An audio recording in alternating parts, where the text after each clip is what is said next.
Good morning. Namuro ko da. Baan ko. First time na po ni mo tungtungan ni nani. Sugot na lang. Nawala na ko.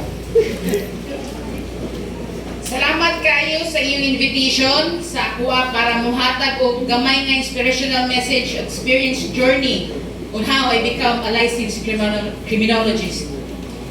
I'm here dili lang para musulti sa inyo nga sayon ang journey, kundi para ipakita sa inyo nga bisan lisod posible gid ay. Makaingon kog unique akong story kaysa uban.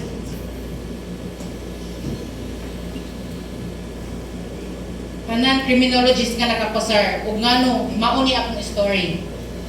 This victory came 16 years after my graduation. Sakto inyong nadungog. Yes. 16 years nga milabay karon pa ko ni take og board exam. I graduated year 2009 ug karon 2006 ko ni take og board exam. Ngano way back 2009 during my yearly graduation day, ga-practice kami pasok-pasok. Giatake ko sa akong sakit sa tiyan. Kanang sakit na jud kayo nga dili na makaya ang kasakit. Na-admit ko og na hibaluan nga naa di ko'y bato sa abdo. Na gallstones ang tawag nila. So wala ko ka-experience unsay feeling mo paso sa graduation day with my parents nga akong mama nga bidala karon kay lakon makoy. Kabalo mo asa ko ni paso sa operating room sa ospital. Kaya gioperahan ko. Funny but it's true. So after recovery, wala ko naka-review. Nabiyaan ako sa akong mga classmates o sa akong mga classmates. O ako naka-work na sad ko sa gobyerno. 6 years ko sa government. Some people might call that a delay. But today, it proves that sometimes it's simply God's perfect time. Because when God is writing your story, there is no such thing as being late. There were probably moments of doubt, moments of wondering if the dream was possible. But today, we are witnesses that dreams placed by God in our hearts never expire. The Bible reminds us in Ecclesiastes 3 verse 11, He has made everything beautiful in its time. Passing the CLE after 16 years is not about knowledge. It shows perseverance, courage, and faith. The courage to try and the faith to trust that God's timing is always better than our own.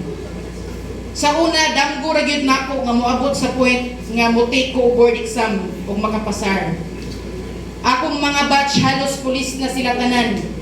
Naapay time or mga higayon nga ano magkita mi sa dalan during fiesta or activity sa syudad, musalot sila nako. Dili tungod kay ila kong gibinuangan, kundi ila gipafeel sa ako nga grabe. Ang among panag-uban sa college sa una, suod kayo mi tanan. Ug gaginagsanay pausahay mi tanan and we part ways na dayon. Magunahon na ako sa una, unsa ka ang feeling no? Kaya ba nako? Kaysa sa tinuod lang niagi sad ko og kabagsak og exam. Ni-take ko og civil service exam na required sa mga sa local government sa una kay para ma-apply tag regular required man nga eligible. Wala ko kapasar sa civil service exam. Ug sa ato pa dito ko naka-feel na kulang pa yun ko ug murag dili pa jud nako time. Pero karon nasabtan ako nga dili tanan no ug dili tanan dili kay kapakyasan or failure. Usahay redirection di ay ito sa Ginoo nato. Usa sa akong na-learn sa akong journey, usahay makalimuta. Kinahanglan di ay nato i-appeal sa atong mga pag-ampo ang mga tao nga naa sa akong palibot, ilabi na sa akong mga ginikanan. Kay dili natong maabot ang atong pangandoy na kita ra usa. Tanang tao naglibot nato, naa sila'y mga purpose sa atong life, even kanang mga tapad ninyo karon, naa na sila'y purpose sa inyong kinabuhi. I am deeply blessed sa akong pamilya, parents, friends, o ilabi na sa akong bana nga wala na pulaan og support sa ako maski sa mga panahon nga ako mismo nagduda na sa akong kaugalingon. Sila ang mga mituon ako bisan ako hapit na muundang sa akong review kaysa tinuod lang magkadugay magkawala imong gana samot na 6 months ang inyong review. Pero normal na day na ayaw mo kagaon ha future criminologist, normal na din ang batikon kag kalaay kapoy takulan. Makadumdum ko sa first day sa akong review, wala ko kasabot sa akong gibati. Kapugong ra ko nga sa akong kaugalingon nga dili jud ko mohilak sa room. Nag-review din ko sa Michael sa Maritan Review Center. Kay tungod ako ray nabilin nga nag-take of pre-assessment exam on the spot. Wala ko kapangandam, gayaw-yaw jud ko sa akong hunahuna. Ana jud ko. Wala man ni klaro si Sir Morong oy, ang akong maestro sa una si Sir Morong. Wala man ni siya kasaba nga naa day exam dayon. Abi ko orientation pa ni. Nga gitaya naman ni akong utok akong sa akong eskwelahan. Napaba ko'y ma-answer karon. Gitanaw ko sa akong likod, wala na ko'y mga kauban. Niuli na tanan. Kay syempre, mga fresh graduate, daghan pa paspas maka-answer. Maudyo na akong una-huna. Mitanaw ko sa akong maestra sa atubangan. Ni anak ko, ma'am, ako na lang ang nabilin. Pwede pa rin ako tiwason, ma'am, nga hapit naman 4 p.m. Nitubag ang maestra, okay ra kayo, ma'am, take your time. Kay 5 p.m. pa ko taman. Relax lang ma'am, ayaw ka pressure. Pero wala na. Ang akong una-una ugdukan, puro nagalayog sa ka-pressure. Ug naguman na jud ko, alas 4 sa hapon. Ako na lang isa ang nabilin sa room. Niuli na ko, ug ako ra isa. Pagawas na ko sa gate sa Michael's, dako kay kong pangako na ang ginhawa. Kanang inana ang feeling. Ang guard sino ka kita sa kuwabang ano sa mo si ma'am gagdako makiginawa. Nagunahuna na dayon ko nga sayop man jud akong gisudlan. May pawala na lang ko ng review. Gamahay-mahay na ko og sugod.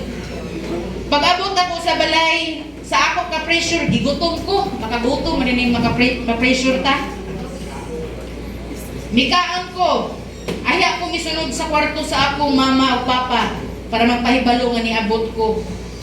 Ug ni istorya ang akong mami sa ako pag-abot. Kailan ko na ko. Ingon akong mama. Gi, kumusta imong review? Unsay nahitabo? Wala maganit na human og istorya akong mama. Ihilak na ko kaayo. Nga pura kong bata nagikuhaan og lulipat. Kamo na lang imagine sa kong edad, 38 years old na ko. 16 years wala akong mutik o board exam. Karon pa ko nitik.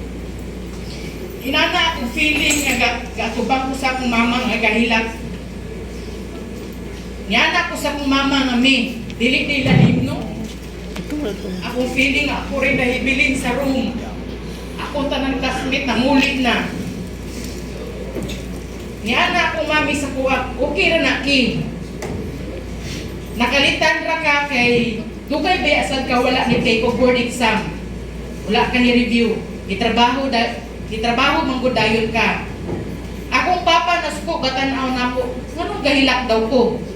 Nga review pagani daw to. Ana ako, review pagani na pressure na ko pa. Ana ko papa mawala ra na ki maanad ra ka. Padayon lang. Okay, Sir Abraham Morong, nga maoy instrumento sa Ginoo nga gihatag sa kuha. Kung wala pa siya, basin hangtod karon akong damgo gihapon. Damgo ra gyud gihapon to ko to. Dako siya o pagsalig sa ako, nakaya na ako ang tanan. Ngiti ko board exam nga wala ko laing balon kundi pagsalig sa Ginoo matag adlaw. Daghan adlaw gigikapoy ko. Daghan moments sa klase nga murag wala ko'y masabtan. Pero normal na di ay na. Musakit akong ulo. O magtuon ko, makaingon ko, idara na gyud ko. Kay compare sa akong mga classmate. Pero kabalo ba mo unsa akong gihimo? Nagpadayon ko o nagpakita ko sa klase everyday walay absent. 6 months walay absent.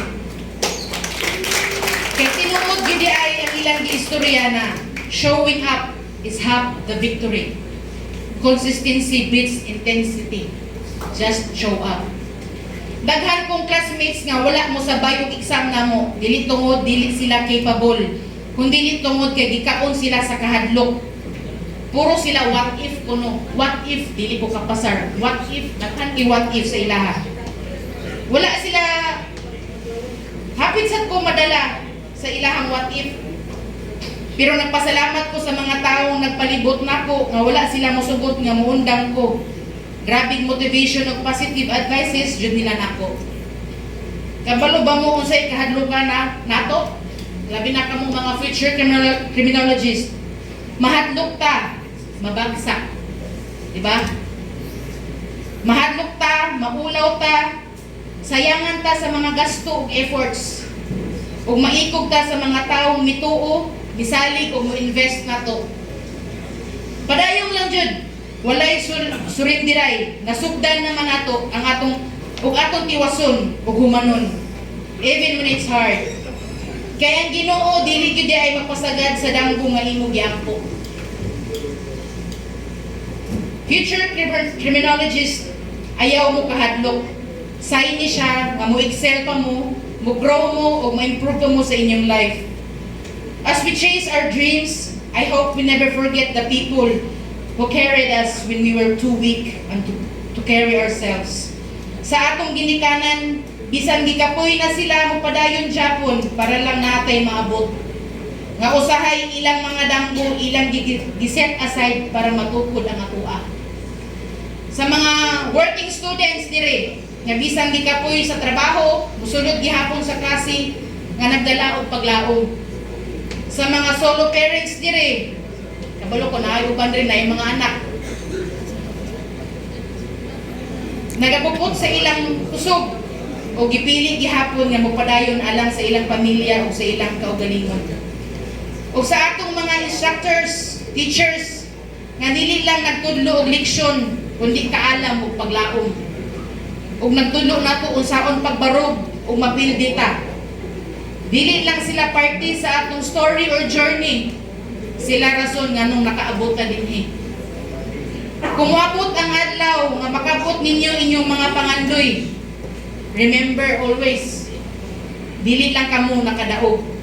Apilsad ang mga taong misalig sa inyoha, mituo ug mihigugma ninyo. Mga tao nga nagampo para sa inyong kadaugan. Ayaw ninyo biyaya pagsalig sa inyong kaugalingon ug ilabi na pagsalig sa Ginoo. Kay usahay dili nato makita ang dalan kung musalig lang ta sa iya, ihatag gyud niya ang atong padulngan. So today, we celebrate not just an exam passers, but a powerful reminder to all of us. When God says it's your time, nothing or not even 16 years can stop it. Thank you and God bless future artists.